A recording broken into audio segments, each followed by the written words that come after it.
Om Mano Nabudi Nashariram Indram Tanmatram Bhutani Nabhutapanchakam Aham Kritaschapi Vyatsorupakam Tam Isham Atmanam Upuiti Shashvatam Om Shantihi Shantihi Shantihi.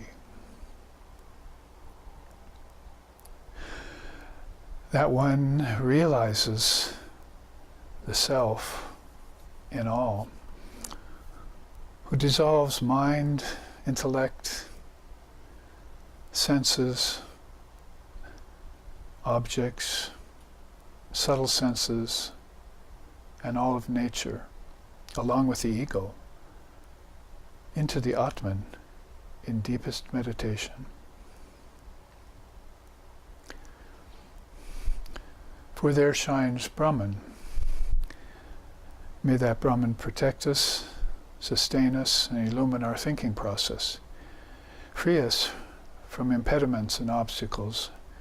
Reveal to us the essence of the teachings and the scriptures. Om, peace, peace, peace. May peace be unto us, and may peace be unto all. Om, Hari Om, Hari Om, Hari Om, Tat Sat.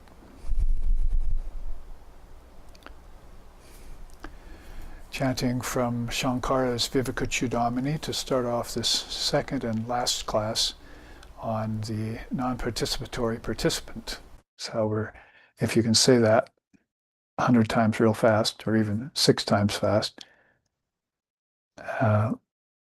Also reminds me to say that this is the last class for a few Sundays too. This will be, next Sunday we'll be beginning our Thanksgiving December break for various reasons. The Thanksgiving weekend after that will also be our taken off, but we will be having satsangs and Brahman bites on Saturdays, next Saturday that is, and the Wednesday night class too. But the next 2 Sundays are off for various reasons. Part of it being a vacation and Thanksgiving, December time. So that leaves us to finish up the Sunday class series today. This is really pretty much about becoming a witness, which is also one of the beautiful subjects in Shankara's Vivekachudamani. He's one of those that really fleshed that subject out. Sakshi-Bhutam, it's called there. Sakshi means to see or to be the witness. Bhutam means all the things, bhutas everywhere, like the 5 elements are bhutas and so forth. Bhutakasha is the space of the bhutas, physical things. So Sakshi-Bhutam is a nice Sanskrit term to learn because it's good for your well-being. If you identify with nature, as my teacher used to say, it's like identifying with the surface of the ocean. You get tossed around by its waves. But if you dive deep into the ocean, then the waves are not a problem anymore. Everything is peace, peace, peace, as I just chanted. So that's what we mean about participating in nature or just witnessing it. No doubt you're in it, but you're not of it, as we were just saying before you joined us on the live stream, all of you. And it reminds me also of a saying inspired by Swami Vivekananda that says, you are not in nature, nature is in you. And you'd have to first, as I was explaining, make sure that you know that this world bewitching Maya that Sri Ramakrishna has talked about is making it seem opposite of that. So people get trapped in time, for instance. So time has a so-called beginning, and your beginning in time was a birth. So people relate to their birth as being the beginning of themselves. That's when I was born. But a self can't be born. A body can be born, and it can have senses, and objects can come out of nature, the 5 elements. Those are all bhutas. But you're the witness of all those even before your birth. So that's the first thing about that saying you would want to clarify for people who are seeking freedom from suffering in nature. The nature has birth, growth, disease, old age, decay, and death. Those are called the six transformations. Um, and in Vedanta and Sadhurmi, it's called, Buddhism also has the teaching of six transformations. They throw in hunger and thirst. So these things are very difficult to satisfy, if not impossible, unless you can become the witness of everything. Like your food, you could become witness of eating your food instead of just identifying fully with it as if you have to survive. The Atman doesn't need food to survive, and you are that. So people get a little desperate around their identification with nature. So if that's explained to them, then they can back off a little bit, maybe start to lose their fear even. But fear really goes away when the witness suggests itself to you. When you find out that you can do with nothing, like a sannyasin can do with nothing. Swami Vivekananda came before us like that. One Swami once told us in a group at a Vedanta society, it's like right here in Hawaii, what would you think of a person who had no bank account, no children, no family, no money, didn't have a home, didn't know where his next meal was coming from? Would you think that person is happy? And all the heads in the room nodded no. They were all Westerners. He said, but I'm that man. I can tell you, I'm not just happy, I'm contented and blissful. So that gives you this idea of what witness standpoint, a witness station or consciousness, Sakshi-Bhutam, can do for a person. Doubt and fear would be two of the things that would go away pretty quickly. You would lose that desperation, which is attached to selfish grasping, as we've heard. And you could let go of that and all of a sudden get a breath of freedom. Feel what it was like to be free of all things again, which you were before you were born. So you are not in nature, nature's in you could be explained that way. But that's the first half of the statement. The last half is nature is in you takes a little bit further explanation because not only were you not born, you were the soul. You were that Brahman before you took on a birth and entered a body. In the same way, you projected everything that you are right now living in. That is the five elements and five senses and objects and the world, physical world of nature and all that. You projected that out of your mind. So the mind-only schools then start to introduce themselves to you because then you find out that everything is not really created. It's been projected by this great mind. Great mind is called the Mahat in Samkhya Yoga. And you could probably find a correlation with that in the Trinity, Brahma, Vishnu, Shiva. You could find a further support for that in the word Om, A-U-M, which is waking, dreaming, deep sleep, or creation, preservation, destruction. We like to call that projection, sustenance, and withdrawal comes out of the word, the great word. And people, great beings in other religions like Jesus understood that. So that's a good way to start off the second class about the non-participatory participant, is that we're really looking towards this station that's penultimate to the Atman, to full realization of the Atman. It's called witness consciousness, Sakshi-Bhutam, and it's going to entail that the soul practice a little bit of detachment. If you're born into the world like some of these sannyasins that are at the head of the Neo-Vedanta these days, like Vivekananda, the new Vedanta and its new face, if you were born into the world with renunciation, then you wouldn't really need to detach. Detachment is called vairagyam, and people don't get to it because they first need to follow his namesake, Vivekananda. Viveka comes first. You feel the need to separate the wheat from the chaff because things are getting too confusing in your life. So people come up against a rock and a hard place with their emotions, with their family, with their everyday life, with their job, and all of these things. And so that witness consciousness is going to have a practical facet to it. And you'll be able to use that not only to grow spiritually, but to detach from things that aren't actual, that aren't real, that aren't worthy of your attention, and are not necessary for your suffering. You could do without them, because then you would be more content.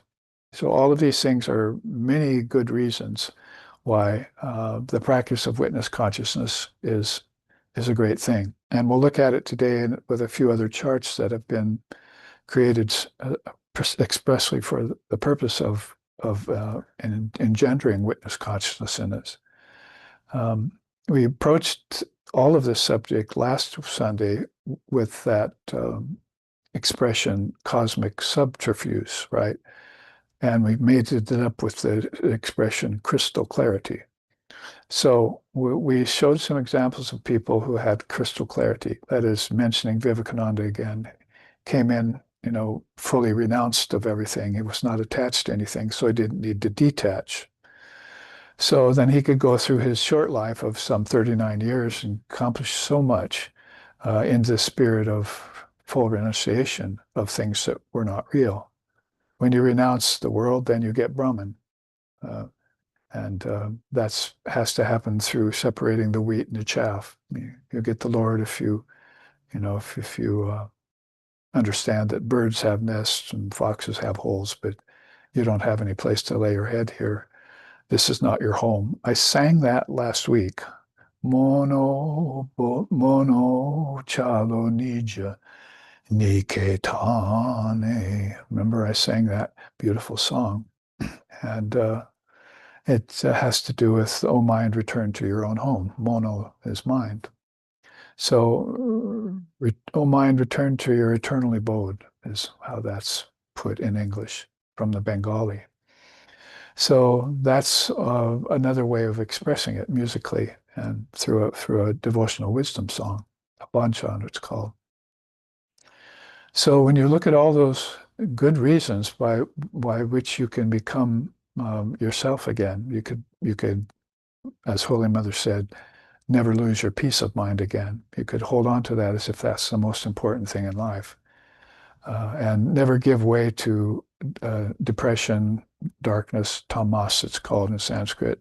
Never give way to too much frenetic activity, rajas, running your wheels, without going anywhere, or going places you don't want to go. The gunas then fall into your abeyance. So witness consciousness, as introduced by Adi Shankaracharya in the Vivekachudamani, which I just chanted from, Mano Nabudi Shariram Indriyam Tanmatra Bhutani Nabhuta Panchakam. Right in a row, he lists them. Mano's mind, Buddhi is intellect, and Indriyam's the senses. The 5 senses are actually 10 senses in our tradition. These 5 that you're using right now out here, and the 5 you use in dream tonight. And then what was next?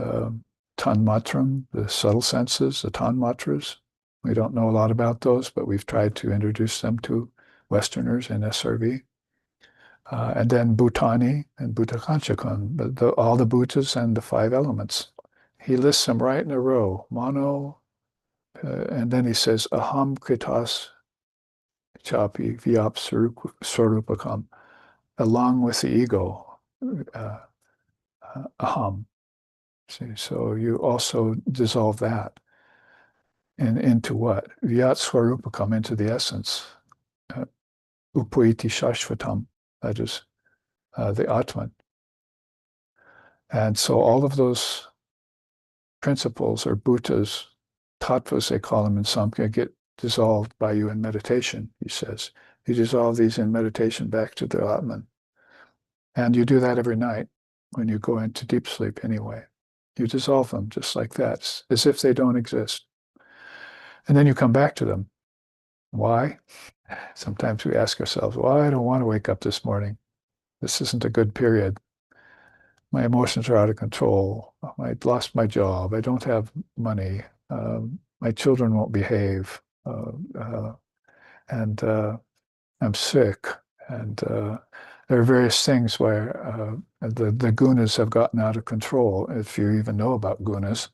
So all of these things uh, drive you towards the Lord. Well, we know about the Lord or Brahman that it's in Vedanta is unreachable. It's very ironic because everything is the Lord, but yet it's hard to fathom or see it. It's hidden in everything. Oh, for Vedantas, we would start with Shakti. She's hidden too, the animating power and everything. When you dissolved mano, buddhi, shariram, indriyam, bhutani, bhutakanchakam, and aham, all those 8 things, when you dissolve them back into yourself, what's the implication, or what's it actually saying? What's it missing? That which is doing the dissolving. She is that which is doing the dissolving, because it can't be you that's doing it because you don't know how to do it. If you did, you would do it and be free. You see what I mean? So you have to get a hold of an intermediary like the Divine Mother of the Universe, like Mother Kali for Sri Ramakrishna, and say, help me dissolve all this back to the source. Vyat Swarupakam. So um, along the way then, so we could spend a long time just in the beauty of that teaching, but along the way then you encounter a station which is beyond the all 8 of these things, particularly aham, kritas, chapi. It's beyond the ego. So you dissolved everything and you found the ego was the last thing to go away. Maybe your intelligence, but that's not the buddhi that he's telling you to dissolve. The buddhi he's telling you to dissolve is the intellect, not the intelligence. The intelligence is her. So as you dissolve things back in order like that, you come to the ego, and it has to be either ripened or pierced or penetrated, popped like a balloon. And when it does, then all the light of Brahman shines forth, and you're the witness of it. See, you're the witness of it. That you haven't fully realized your Atman yet, because there would be no two if you did, right? There would be no two-ness there. So since there is still a very subtle second thing there, we like to call that the thing, the station that we arrived at when the Divine Mother helped us to dissolve everything that was changing back into our unchanging self. So the unchanging to the changing. Brahman Satya Jagad Mithya. Brahman's real, the world's not. The world's not real. They fumble around with that and stumble on it and hurt about it. It just simply means it's always changing. It can't be counted on, like you can't build your house on sand, as Jesus so told us. So you renounce it not because it's an illusion. That used to be the old way of thinking. But you renounce it because it's changing, and you want to realize your unchanging nature, because that's where peace is, that's where bliss is, that's where truth is, and that's a non-dual position, and it's beyond the witness. But the witness stands there as, let's put it this way, the ego stands there as a barrier. The witness stands there as a solution to that barrier. So if you can attain witness consciousness, as Shankar is trying to tell you to do in the other chant I started out with, then you can have that position of looking out upon everything. That's what one of these charts I'll show you will show us. But let's finish up the chart that we almost ended with yesterday. I'm sorry, last Sunday, because we had taken it up. Remember, it was called Insights and Impediments in Spiritual Life, and the subtitle was Nadis of Intelligence, Granthis of Ignorance. So our intelligence needs to flow, but there are knots in the passageways. Just like a bamboo forest, get a machete and cut your way through it. So you have to keep these channels open in your intelligence, in your intellect, so that these granthis won't form and keep you from passing. That happens at the time of death and rebirth, is that you hit a huge granthi called the curtain of nescience, and you try and pass through it, and it bars your progress. So people will stay in an indeterminate state. a bardo or a purgatory, if you want to kind of try and lend that to the teaching, for 100 years at a time, Holy Mother said.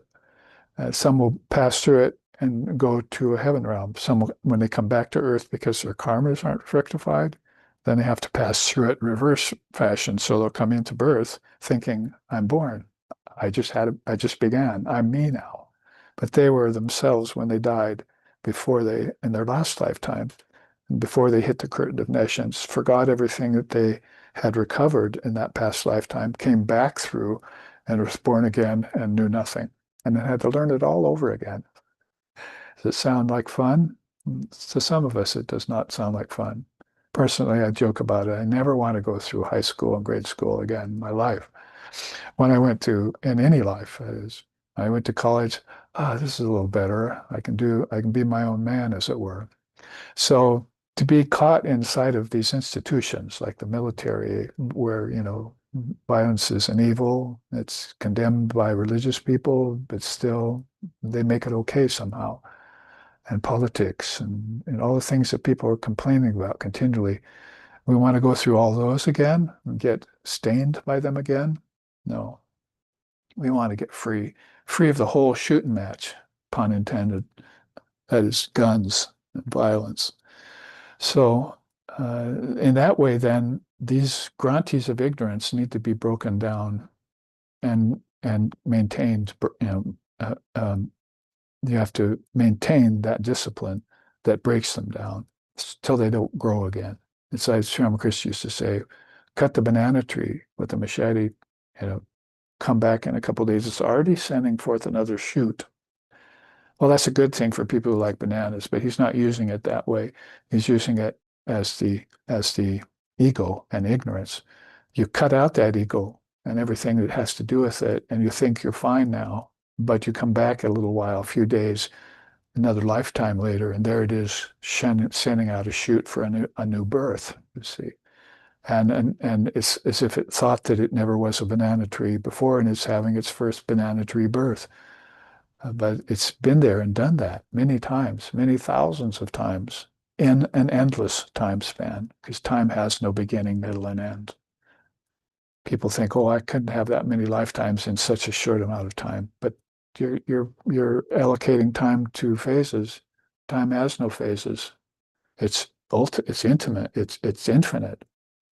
And it can go on forever, and things can appear in it and disappear in it, just like they do in space. Time, space is the point. Desha, Kala, part of Maya, right? So taking too long on just the title of this chart, we want to look at it. We already looked at the profound insights and the standing impediments. Why did we do that? Because in the first chart we looked at, we had that that teaching of cosmic subterfuge, right? That would relate to the standing impediments, right? And then we had the statement crystal clarity. That would relate to these profound insights. These two charts are birthed together. So when I constructed them, I wanted to point out those connections. Then we went through all of that, and we looked at all these great highlighted in white that we had about consciousness. It's parinama, no, it's unchanging. It doesn't go through transformations. It's videha. It doesn't have bodies. It doesn't take birth. It's arupa, formless. It's vishuddha, ever pure. It's never tainted whatsoever, like the mind and intellect get, and the ego. It's akshara. It has, doesn't go through any destruction, so it doesn't die. So vishuddha and akshara means it's birthless and it's deathless both. And it's ananta, infinite. So there's where I was just talking about time. The soul is infinite, and it has no boundaries, no borders. And we have to start thinking in that wide open way about everything. We look in space, we get amazed. That amazement is what we want to resist. I look in space and say, it's not real. Look in space and say, it's physical. Look in space and say, it's infinite like Brahman, but it's not Brahman. We have to start being wise about things and not getting confused by them just because they're so infinite and grand. All this sensationalism that's going on. You know, be the witness. The witness doesn't get blown away. The witness is going to go beyond all that. It's not going to be an astronomer. Uh, it's going to be an inward traveler, and it's going to go beyond heavens, not just earth. It's going to go beyond heaven too. So that's its ability to fathom the infinite and use it to its advantage. And then Chaitanya itself, consciousness, that's the word for consciousness. So I wanted to accent those main things in this profound insights. We already looked at what's railing against them and can look at them when you look back on this class. Or when you write me an email, which doesn't happen much anymore. Uh, or come to a retreat also, which doesn't happen all that often. Or a seminar, which happens more often. Those are questions to store up. We looked at the 7 realms of the mind because we just said that all the worlds exist within the mind. The mind projects them all. So it's not they're just saying that and walking away, saying good luck with that piece of information. No, here they are, all 7 of them. In fact, in one period of time in India, they were called chakras. And you can align them like that. In other traditions, they're called realms and worlds or heavens. So they're not only just telling you that the mind produces these, the great mind, the collective mind, and the individual mind together produces all these, but they've been named by seers who have traveled in them. It's just like this world, we didn't know what the names of other countries were until travelers went out and found them and gave them their names. So that's what happened here with the seers. They've gone inside, found these realms, and given them names. So now we know they're there. They've been to them. Now we can go there. That's where we stopped, actually. And I just wanted to finish these 2 quotes because they move more toward the poetic.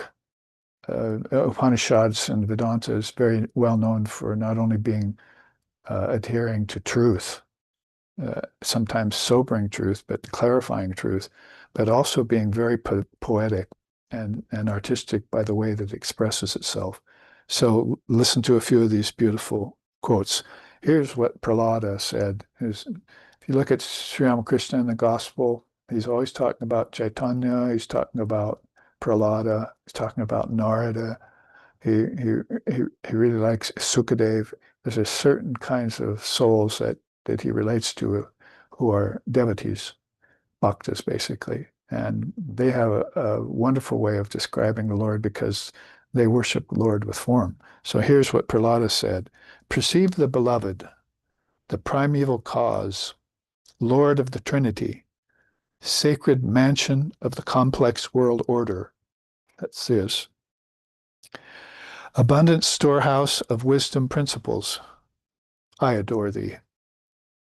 O self-effulgent land beyond space and time, where suns never rise nor set, and worlds never form nor dissolve, who observes all, that's the witness, knows all, and whose consort is the Mahalila herself, the one who plays as consciousness, as form, in form. Grandsire of all souls, yet beyond families, dynasties, lineages, and races, kindly receive thou our eternal salutations. Sage Prahlada. Now, if that doesn't just say about everything that needs to be said about the beloved Lord that we adore. He says, I adore thee right in the middle of it all. So he's looking at everything as that. And when he mentions lineages and families and so forth, he makes sure that he mentions them. He says, but it's beyond them. That's the witness of all of that. If you're the witness, you can come up with a statement like that. And you're doing it out of love. And you're doing it with wisdom. Let's go on and finish this chart. Ram Prasad is another one of our favorites. He's um, leaning more toward the Shakti element of things, and also more towards the wisdom, Jnanam, Bhakti Jnanam. He says, perceive yourself as the partless divine entity, the ultimate cause of a relationship between matter and spirit. That's the Svetashvatara Upanishad. And we'll get to Ramprasad. Here's Vivekachudamani, we just quoted from at the beginning of class. Perceive that one reality is the only witness to the changing phenomena of this universe. These are familiar to SRE people who have been memorizing these very quotes in English and Sanskrit for some 30 years now. So when you come up with, you hear this, you've memorized it or you haven't, oh, I remember I got that from my guru, from my Sangha, and from the seers, from the scriptures. You remember it right away because it's planted in your mind now. Lord Vashishta puts it this way, perceive through the Jnana wisdom that the truth you have been seeking has always been within you. These are all, very much smacking of that witness consciousness. In the Ramagita, I found this, perceive neither duality nor distinction. Having dissolved the universe into the Atman, now be thou satisfied. When you see it all gets dissolved into the Atman, you know it all has come from you, proceeded from you, and you are one with Brahman, then all of this ceases to plague you anymore, ceases to be problematic to you, doesn't cause you suffering. It's not pain-bearing anymore. That's how the father of yoga puts it. When he did achieve your witness consciousness, things are not pain-bearing anymore. In fact, they bring you bliss. That's why the Upanishads say, look at our children, they're bringing us bliss. Look at the fields, the crops in the field, they're bringing us bliss. Look at the rain in the skies, it's bringing us bliss. I just had some bliss about 2 hours ago when the first rain hit here. We haven't seen it for 2 months up where I live. All of a sudden it's pouring rain just today. So the rain is bringing me bliss. So that's how Lord Vashishta puts it. Perceive neither duality nor distinction. Having dissolved the universe into the Atman, now be thou satisfied. That's from the Ramagita. Here's from the Avadutta Gita. Perceive the Atman like a full moon, and look upon all beings as that moon. I mean, we've got the seers of the Upanishads, we've got Shankara, we've got Lord Vashishta, we've got Sri Ram, now we've got the Avadutta, all telling us about the beauties of witness consciousness and the Atman. Shouldn't we sit up and listen?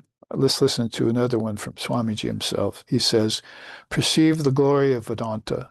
Whenever mankind attains a higher vision, the lower vision disappears of itself. Isn't it what I just said? Things that are pain-bearing are not your higher vision. They're things you have to labor over. They're things you have to struggle with. They're things that cause you suffering and confusion. But when you get the vision of Vedanta and you think about it, those things fall below. And you attain the higher vision, the lower vision goes away of itself, right? So in that way, you don't really have to detach if you can follow that method. Just focus your inner gaze on that higher vision, either the higher Brahman or the lower Atman, or the witness after that, or if you can, the Divine Mother that connects them all. There's 4 ways in which you can bypass having to practice detachment. But if you're really attached and you cannot accede to these 4 great principles, then good luck with the path of detachment. And it's called Viveka Vairagya. It's a great path, but it's not going to be something that's easily accomplished.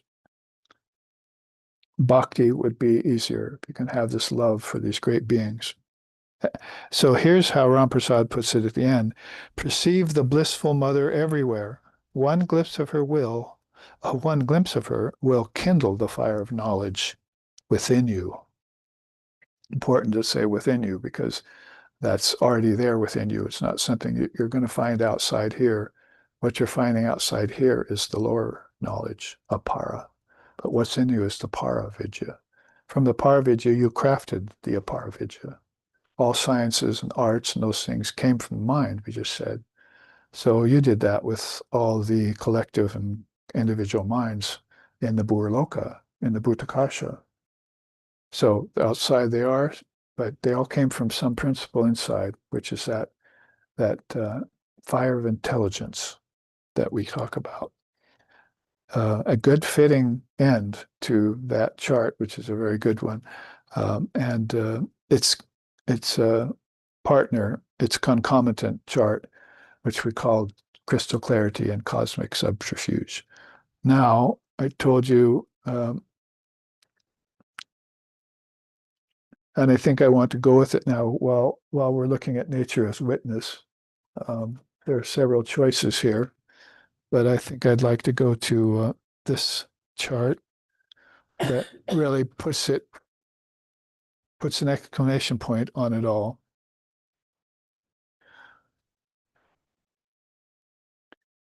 It's named after what we're talking about here. There's this phrase for you to see it with your own eyes, Sakshi Chaitanya. So it's witness consciousness, and how I started chanting out from Shankara. Sakshi-Bhutam would be the specific of it. You're the consciousness that witnesses, but everything. But when you come down to the world, then you have to withdraw from the individual bhutas. 5 elements, for instance. You have to detach yourself from them, and all of the other physical things, materialism and all of that people are getting caught in. There's the practice of detachment starts there. And you dissolve them back into the mind from which they came. You don't resist them, because you cannot resist evil, Christ said. You don't destroy them, because they can't be destroyed. They're eternal like everything else. So you dissolve them. Your mind concentrates on them and dissolves them. Well, there it is on the chart, and I'll take you through it rather quickly, because we can look at a couple other charts that have the same end in mind. But there you see pure conscious awareness is itself free of witness, as I was saying when I introduced it today. But there you see the witness up there. He's on his own level. He's standing out on a planet, on a deck, as it were, looking out over all these things he sees below. So he's not identified fully with the Atman yet, because he wouldn't see these things if he was. He would be one with it, and the hailstone would have already merged in the ocean. What's that like? Sorry, that's one thing we can't describe. That oneness of the individual, apparently individualized self with the Supreme Self, has to be experienced. And they call it Ananda, though, if you want to get a hint of what it's like. That's why so many beings have their last name Ananda. So witness consciousness is still amazed at everything that it produced with the mind. And now it's gone beyond the properties of the mind that want to project things and then go live in them and then have to detach from them. Well, that's this process. Sometimes that's called, at a lower level, that's called the samsara, or the wheel of birth and death.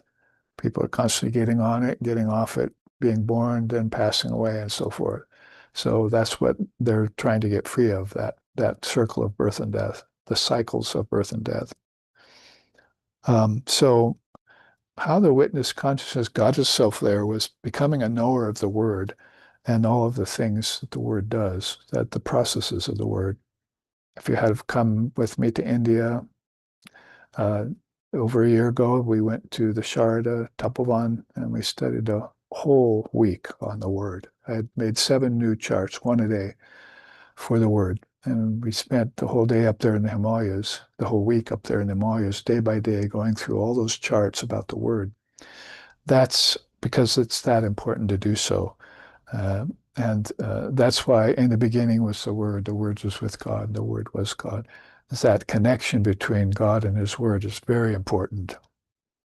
And in our tradition, it's more than the flesh. I must say, it's actually the real purpose of the word is that it's getting beyond the flesh. It's getting beyond rebirth.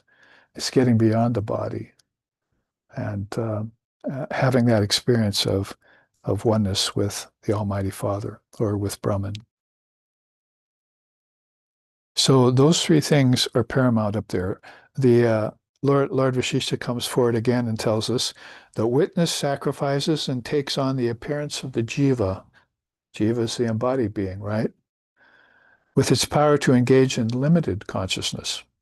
In this truncated awareness, dream after dream is engaged in, the experience of which amass and ignite a whole series of existences lived under the false assumption that the physical universe and the various worlds are actually real. As Sri Ramakrishna also said that, the more they come here and live their lifetimes in this physical world in ignorance of their true self, the more they begin to believe that the world's the only reality. So they're going to come back to it by the millions, age after age, in this endless time, back to this physical Burloka. And that's why teachings like the witness consciousness are very important to introduce to people so that they know that there's an alternative, there's an option. And especially if they're suffering with world weariness, then that option, you go to a seer or a yogi or an acharya, a great soul, like Vivekananda, came straight to us and take up the teachings about witness consciousness. Shankara gave it to the world in 700 AD. So that's how long it's been with us now on the physical loka.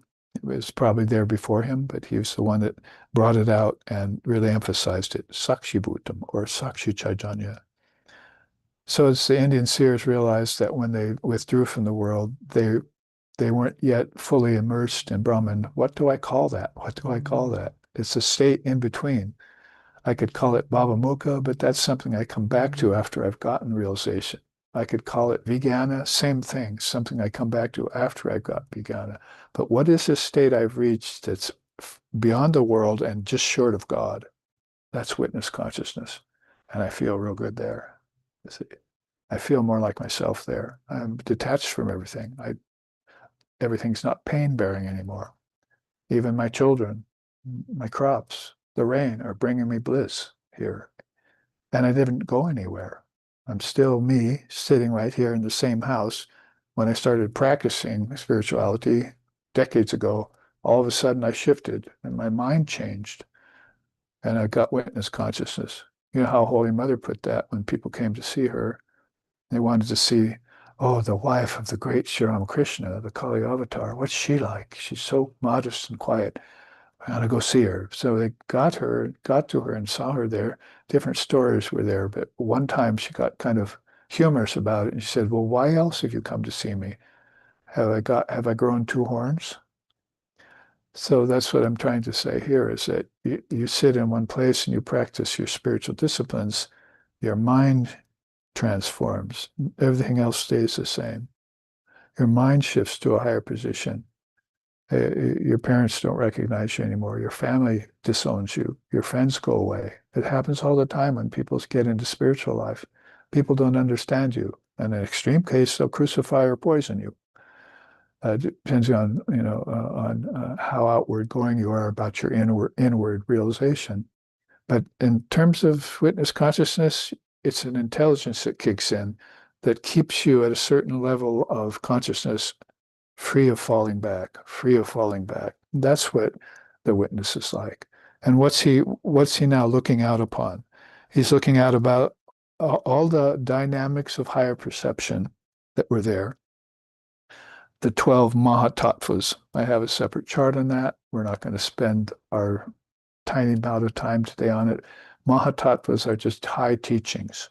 So all of the dynamics of those high teachings, he's gone through. They have helped him attain witness consciousness. We've actually pretty much looked at some of them right here in the chart we just passed. What consciousness really is. It's without birth and death. And there are practices that you go through and words that you hear and teachers that you take that will transmit you the teachings of Advaita Vedanta. And those pretty much summate as these dynamics of higher perception. We're coming down from the top here, right? Because if we come down the chart, you'll see that the other things become very worldly. That is, they become gross, thick, dense, slower vibration. This is a very high vibration here, and this is no vibration at all. That's why nobody can describe it with words, or it turns into light, because there's just no vibration there. Even light vibrates, so there's even a darkness beyond that light, they say, which is vibrationless and full of bliss. The next thing this here, what we come down from that position of Sakshi Chaitanya, you see here is the seven, the sphere of time and space. So Nama and Rupa, he becomes Kala, and Nimitta, he becomes the sphere of both of those. For instance, we're just talking about the wheel of birth and death. Remember how, and if you remember how Buddha got off the wheel of birth and death, and he saw it, and then described it to people, that you're circling with your ancestors on this Kala chakra. And I got off it and I saw it. You too can get off of it. You don't have to be reborn again. That was a huge teaching in Buddhism, one of the great teachings of Buddhism, along with the Fourfold Noble Truths and Eightfold Path, because that shows you how to get off of that wheel of birth and death. But that's exactly what's being said here when you talk about the wheel of time that people are on. They just like the world, they made time real, but it's illusory. Illusory in the sense that you take it, it's Mayic. You take it and you put it into phases and live by those phases, like minutes and seconds and times and hours and days and years and centuries and millennia, finding yugas, then Mahayugas. Where's the end to it? There's no end to it because there was no beginning to it. It's a question that can't answer. It can't be answered. You just have to see through it as being illusory. It doesn't have any power over you. It came from your mind. You fashioned it into phases, and then you lived and died by it. 100 years life, a few days death, another 100 years life, a couple months dying.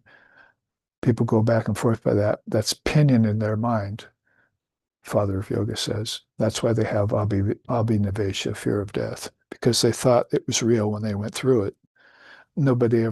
Very few ever said, I'm not going anywhere, like Ramana Maharshi. Oh, got, some cancer in my elbow or something. People come up to me saying, we're so sorry, that you're leaving us. It really stunned him. He was a seer of timelessness. So he said, why do they keep saying that? I'm not going anywhere. I don't come and I don't go. I'm not the body. They're somehow trying to pin me into the idea that I'm a body and that I'm coming and going. I am eternal and the body came out of me. It's what we just said, right?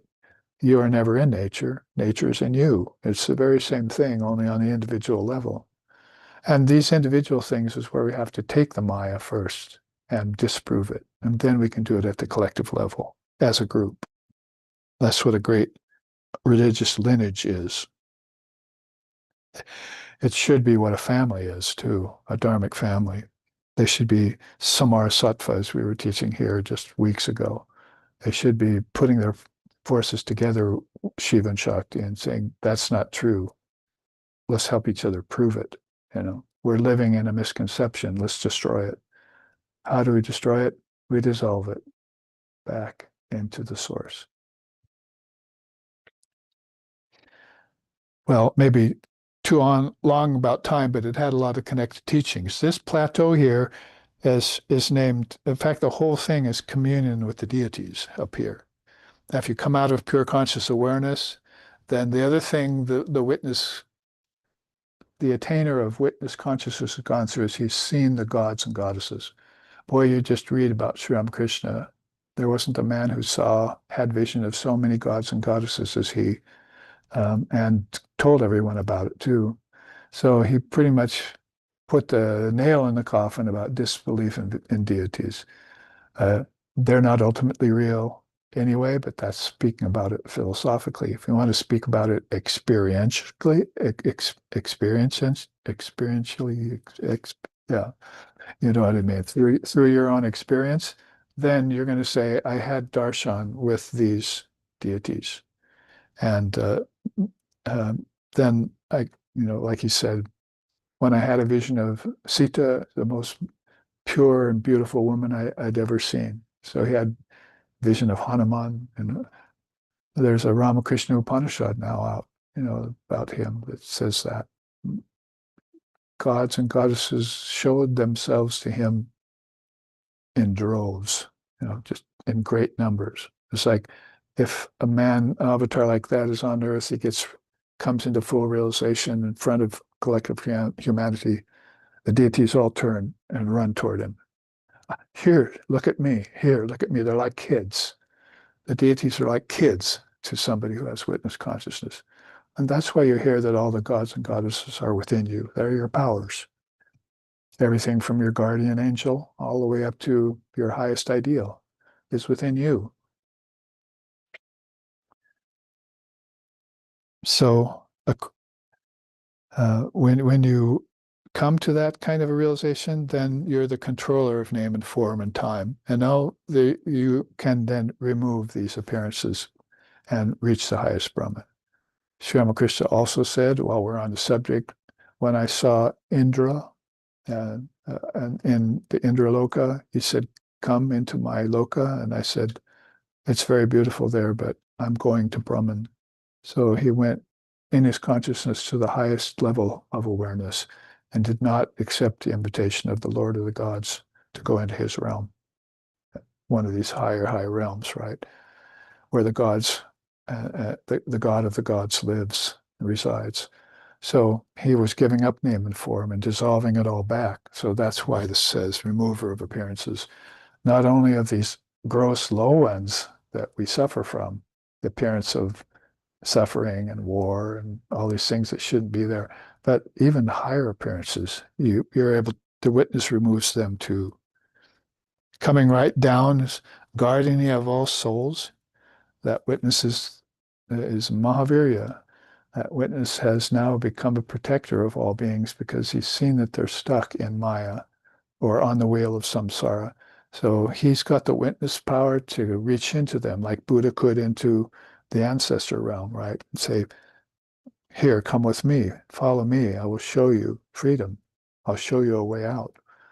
So that's what that means, guardian of souls. He's showing them a way to get out of their constant rebirths in the lower realms of existence.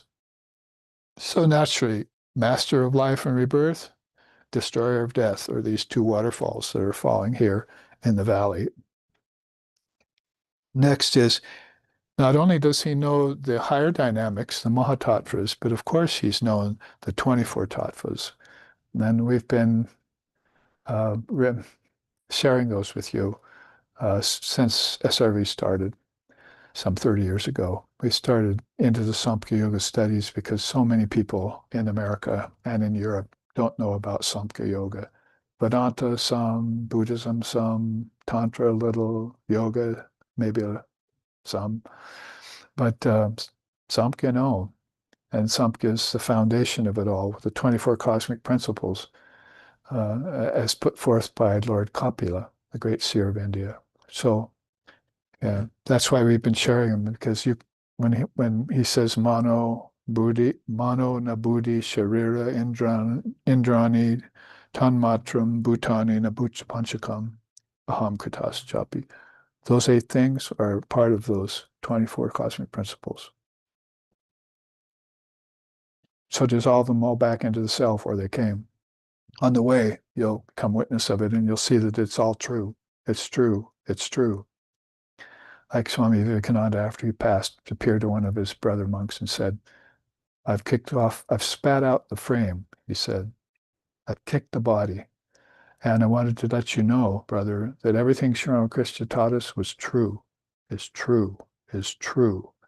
So he appeared to that brother monk of his and told him all of this wisdom are the worlds within you. They are the kingdoms within you. And this is why you don't need to be afraid of death or have fear or have doubt anymore. All of this is within you. Now, master it, you see, and then master name, form, and time. Remove all appearances and become the witness. That witness can also be somewhat correlated to what's called the Jivan Mukta. That is, the Jivan Mukta is a person who's living liberated, right?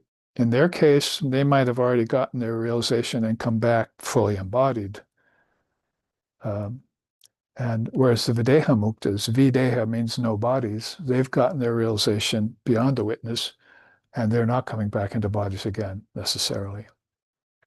So all of these terms are your penultimate ideals.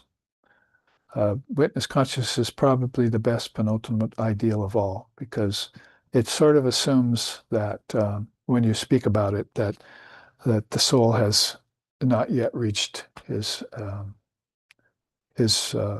full realization of being one with Brahman, which will end all excursions in time and space, even conscious ones. Under those, you just see he's not only the guardian of souls, he's protector of the three worlds. Good, we have this chart up. Bur, Bhuvar, Swarloka. Those are the three worlds. Why are they always being mentioned all the time? And what do we say about them? Om. Shanti. Om. Shanti. Om. Shanti. That's why we say Shanti 3 times all the time. We want to try and bring peace to these three worlds. It's not possible. You're not going to do it. But we still try. Because if we try and bring peace to these worlds, a few souls will realize the truth. The rest will not. And they'll keep being reborn on that Kala chakra all the time. And the Kala chakra exists here. You might as well draw a circle here and put Lord Buddha down here pointing to it and said, see, I told you so. See, that's the Kala chakra. You're going between physical, vital, and lower gods, ancestors and lower gods, ancestors, humans, and all out of your own mind. These worlds are all in your own mind, and you're dreaming inside of 3 of them only. Wake up to the other 4, and then make your bid for witness consciousness. Next time you have fortunate enough to have a conversation with Divine Mother or a vision of Sri Ramakrishna or your Ishtam, say, oh, I finally figured out what I want. Because whenever God comes and asks what you want, you don't know what to say. I want to be a witness consciousness. I want to attain witness consciousness. And then I can see you and I can see the world both. You see. I'm up here, just this short of Brahmaloka. And I'm looking down on the worlds and I'm looking up to the light of Brahman. That's Bhavamukha, where Sri Ramakrishna spent so much time in his life. Mother Kali said, I want you in Bhavamukha now. And the student said, oh, can you explain Bhavamukha to us in this day and time? What's that mean? See those rice fields out there? See the balks across them? If you go up on the rice field balk, you walk across it, and you come down the other side, you don't get your feet wet because you're on a riser. So if you walk up on that balk and you look left, you see the rice field, and you look right and you see the village. That's what Bhavamukha is like. When I look left, I see Brahman. When I look right, I see all the worlds. And I never get my feet wet in them. And he says, if you do go down there, another thing he said, make sure you put on sandals because you'll cut your feet on the rice that they've chopped. They chop down the rice underneath the water, and they've got all these sharp objects, cut rice, cut sugarcane, cut rice plants. You'll bleed if you walk across them. So put sandals on. So it means put on discrimination and detachment if you go into this world, especially these 3 worlds. Make sure you wear those sandals of discrimination and detachment, 1 foot and the other foot, to walk through the world. Otherwise, if you want to stay in Bhavamukha, Try and be a witness of these things. Adept holder of prana is the final one. That's a very important one. It's just from prana to deities to witness to higher tattvas and teachings to witness are kind of earmarks of this chart. They're like stepping stones of this chart for consciousness. The first thing consciousness is really going to have to do is control and master its own prana. That's the key to everything for most people here. That's how you're going to detach from things unreal. Is by if you don't have your prana together, then that won't probably be possible in this lifetime. So that they take them to that important step. Prana is the first of the 6 limbs of yoga in Vedanta. Vedic yoga, not Patanjali yoga, but Vedic yoga starts with prana. Control your breath, and that's just the beginning of it. Most people stop there. Okay, I can do all sorts of breaths. I can do breath of fire. I can hold my breath for 2 minutes. Big deal. That doesn't get you enlightenment. You have to even out the breaths, and you have to know what the 3 breaths mean, and you have to connect them to the 3 mantras of Om, and so forth and so on, and learn this philosophy and extract wisdom, and be able to carry your consciousness beyond impediments, right? Beyond granties. You've got a lot of granties facing you in this lifetime, not just out here in the world. Find a job, find a wife and husband, get children. Those are just mere obstacles. The real objects that you have to get over, the granties there, have to be done by gaining intelligence, awakening your intelligence, letting that fire of intelligence burn. That'll be a good way to spend the rest of our time. But let me read you the final quote here by Lord Vashishtu. When you attain witness consciousness, the process of how the body-mind complex becomes attached to the realm of matter, consisting of the 5 elements, will be seen clearly. It puts it very nicely, right? You'll see how the body-mind was formed and how it got attached to matter, the 5 elements. That's basically a very rudimentary description of witness consciousness. Most people cannot have that. They think the world's real, the 5 elements are all they're interested in. The objects that the 5 elements make, they want those. So they're not going to attain that witness consciousness. Detached, you will then know yourself as a mere onlooker of such imaginary processes. In amazement, you will wonder why the ever-free Atman ever wanted to wrap itself in the sheaths of nature like a worm spinning itself within a many-layered chrysalis.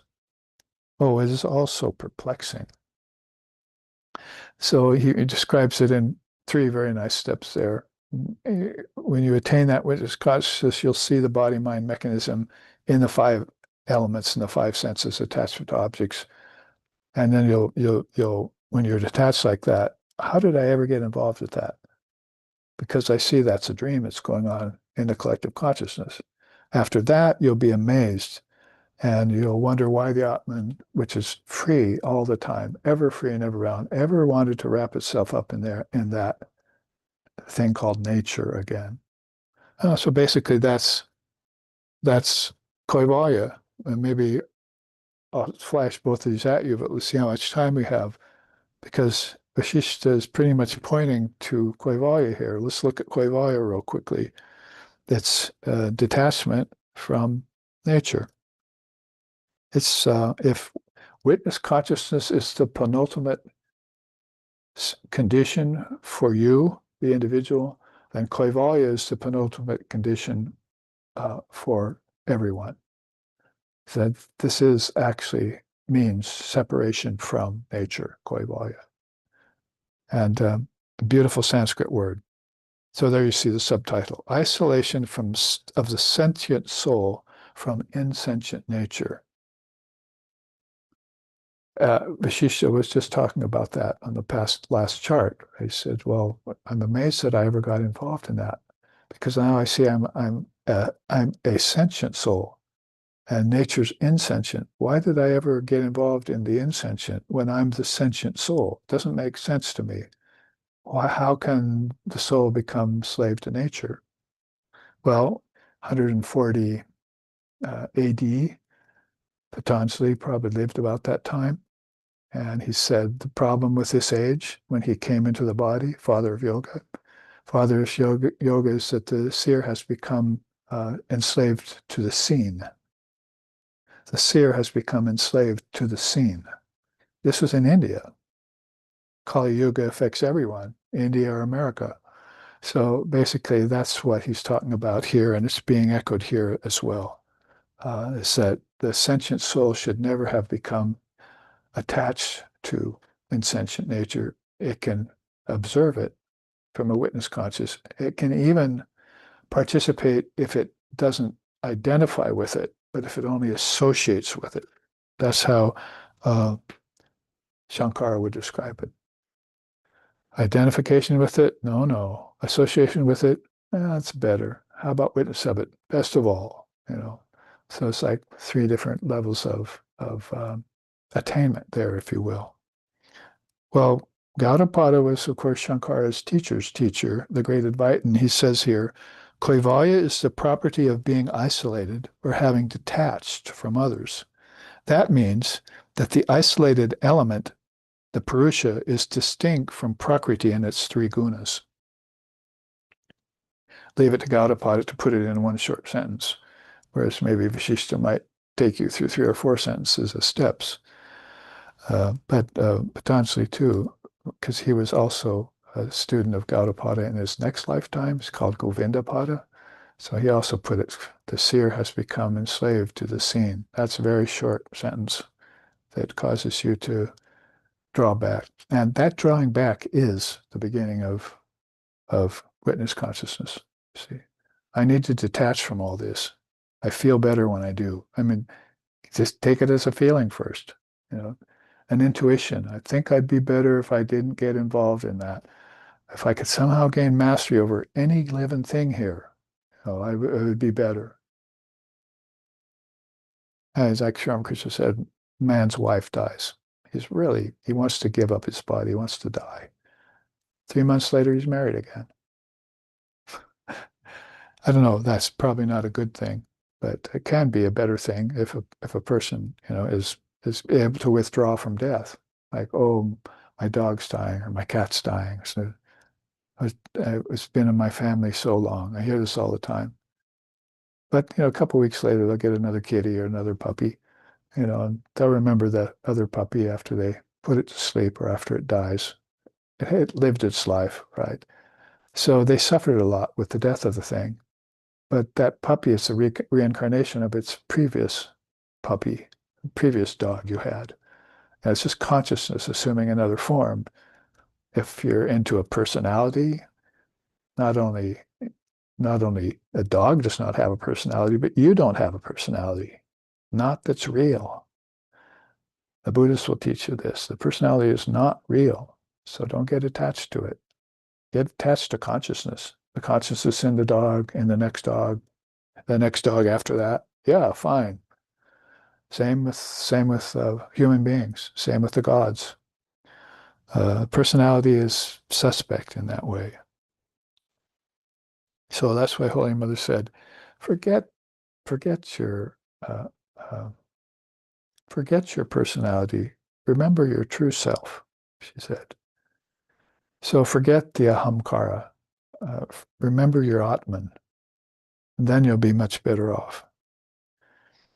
So this chart is set up quite easy. There's the inner worlds and the subtle bodies. We already saw the inner worlds back here, right? In the 7 worlds we were looking at, 3 of them with the transmigration loop going on. And so those are all the backdrop of all this. The quote there by Patanjali, since we just talked about him, the primal force strips Prakriti of name and form, liberates the transmigrating soul, and grants it its final emancipation. Yeah, beautiful.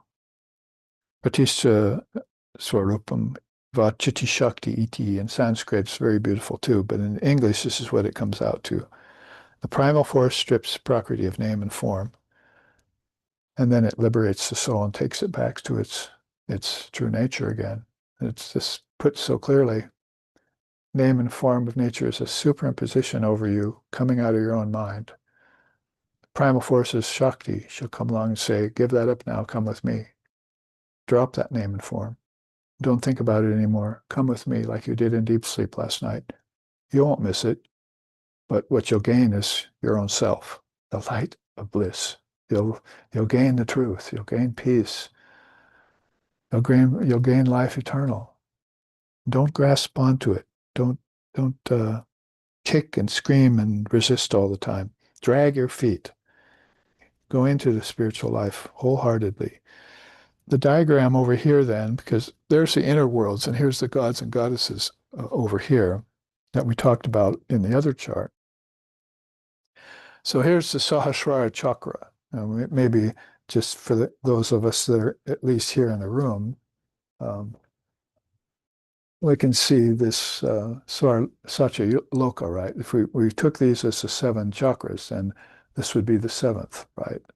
So that's what we're talking about here, Sahasrara. And Agya would be the next chakra, or Tapar Loka. So roughly correlated, that is, basically out of the Sahasrara and the Agya chakra, this beam of light is coming. And the soul here, meditating here, is the Purusha. This is the soul who is aspiring towards Mano, Nabhuti, Sharira, Indriyam, Tanmatra, Bhutani, Nabhuta Panchakan. He's aspiring to suck all of this down here back into him and take it back up to the self and dissolve it along the way. That's why I put here that she'll help you. This soul is trying to take all of this down here. What is all of this down here?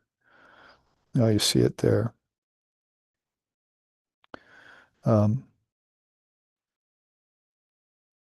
Taste, hearing, touch, sight, smell, ether, fire, water, air, earth, thought, mind, ego, intellect, time, space, causation, the ancestor realms, and the ethereal realms. Ethereal realms, right? All of those are on those flowers and all those plants. That's all of nature.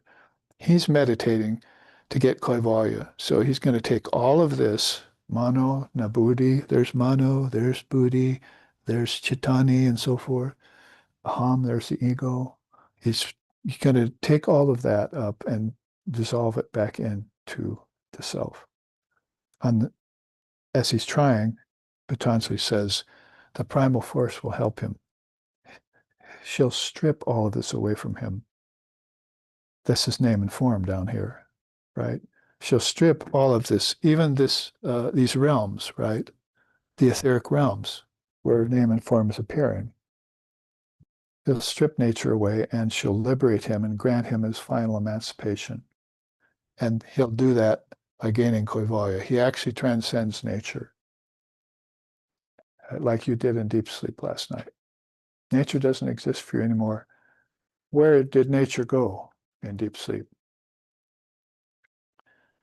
In Sanskrit, we call them bijams, words, seeds, right? All of nature came out of seeds from a formless state and turned into things down here. As the mind came down to the worlds, they got vibrated denser and denser, grosser and grosser, till finally, you got something solid, earth, you've got something liquid, water, you've got something airy, like oxygen and all of that. You've got all the things that are here implied by all of these cosmic principles.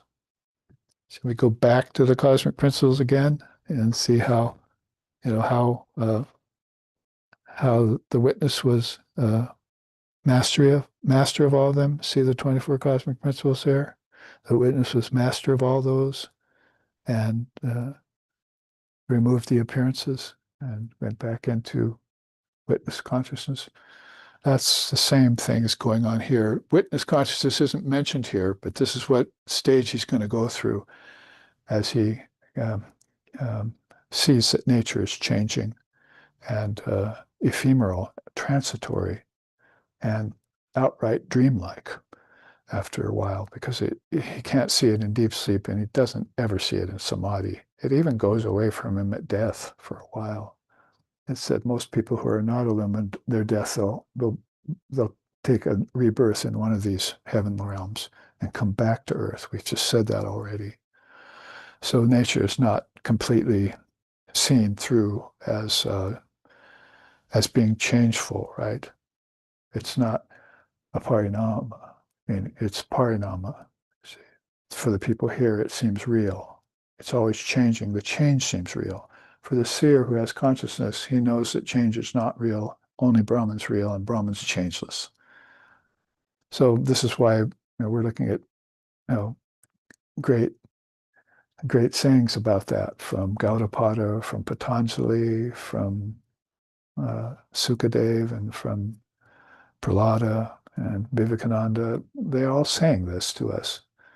And this is the journey that you're taking. And this life will be used well if you can gain freedom from attachment to nature.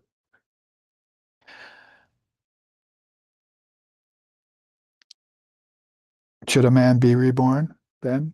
Would be somebody's next question.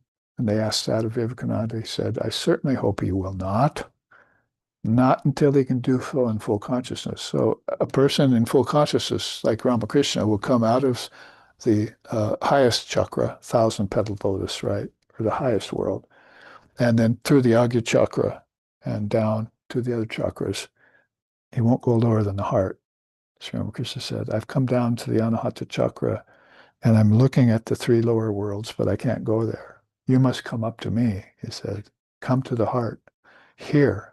Those who want freedom, they will come here. And he put his hand on his heart. So he meant to me, the avatar of the age. He also meant to the Anahata chakra.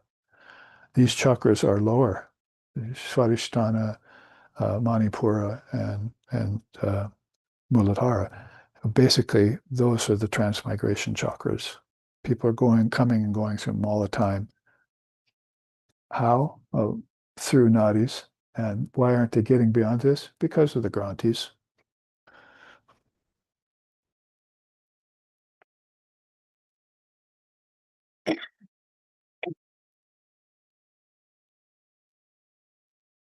So if these people in these lower worlds can remove certain gross grantis, they can come to the heart and become a devotee of the Lord and get themselves on the pathway to freedom. But this person is already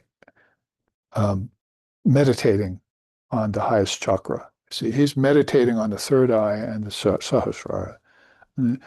Don't do that until your guru tells you to. There's some pseudo-gurus out there that want you to meditate here before you're even ready. Always meditate on the heart. But I'm just saying this great soul has gotten that permission, that badge of authority, and has come to the third eye, Agya, and to the Sahasrara. And from there is where he is seeing all of all of all of this. The seers have described this to us. So that means they saw it all. You see, all of it is in their purvey, in their purview.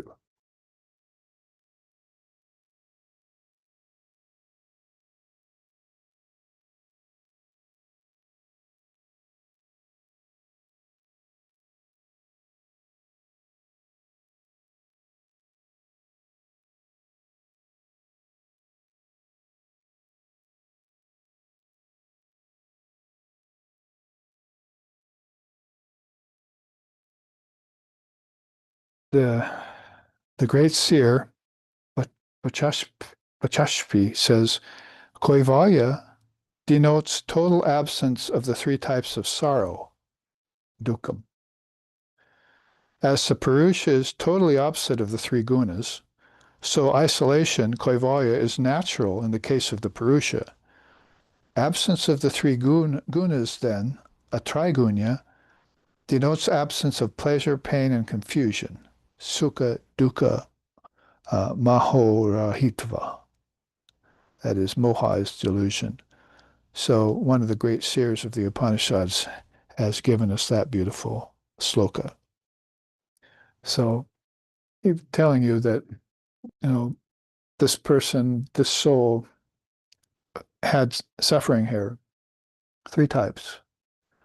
And one of those types is, around the rebirth with the ancestors, keeping being reborn in families and suffering the same thing again and again, building karmas in a lifetime with those ancestors, suffering them again and again, and samskaras in that lifetime that keep them bound, like grantis would keep you bound in one place. So that soul has said, no more birth in the womb of matter for me. No more birth in the womb of matter for me. Only emanation from my divine mother, right? Ramprasad's beautiful song we know about. No more birth in the womb of matter for me, he's thinking. Only emanation from my divine mother.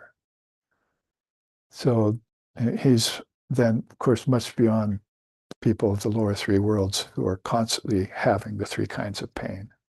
That's how you look at a sloka like that. Isolation denotes total absence of the three types of sorrows. It also total absence of the three gunas. One of the direct disciples of Sri Ramakrishna named himself Triguna Titananda. So the bliss of being beyond the three gunas. So this is how you can put Samkhya, Vedanta, Advaita, and Yoga all in one chart, and say how these great souls, who were the founders and composers of these beautiful philosophies and the religions that are associated with them, are all speaking in that tongue of truth.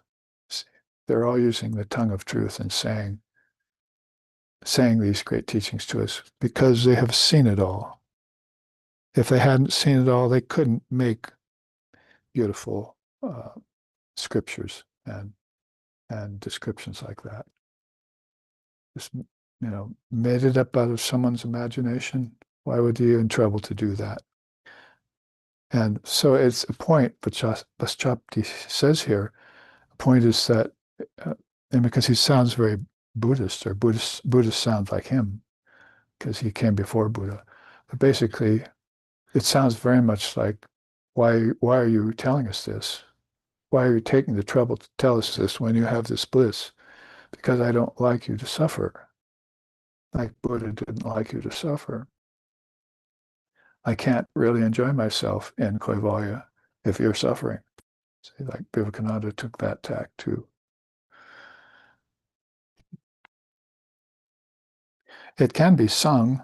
Maybe we can move toward our ending of this class on the non-participatory participant by singing something about the state that these great souls are in.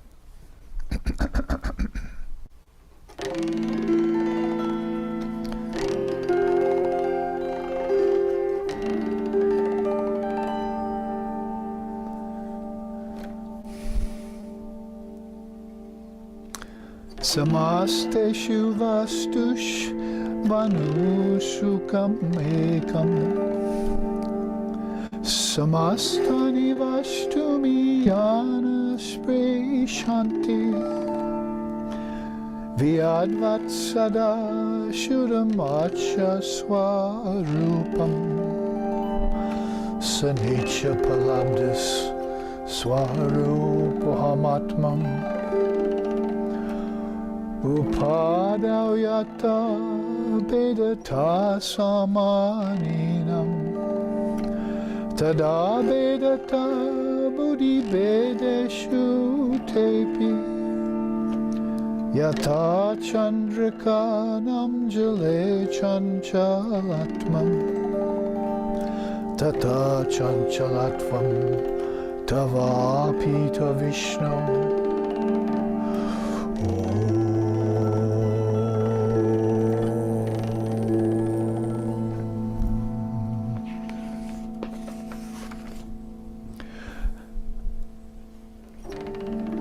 as if only this one, existing in all beings, and all existing in it. It filters down and touches all hearts and minds, yet nothing can touch it. It is like the sky, pure and serene, and impossible to taint. That one am I am that one. There can be none other. Like the lustrous gem which assumes the outline of its backdrop, or the stationary moon that undulates on the surface of a rippling lake. So too does the formless and all-pervading reality appear everywhere and in everything, while remaining boundless and ever free, untainted by any of its associations.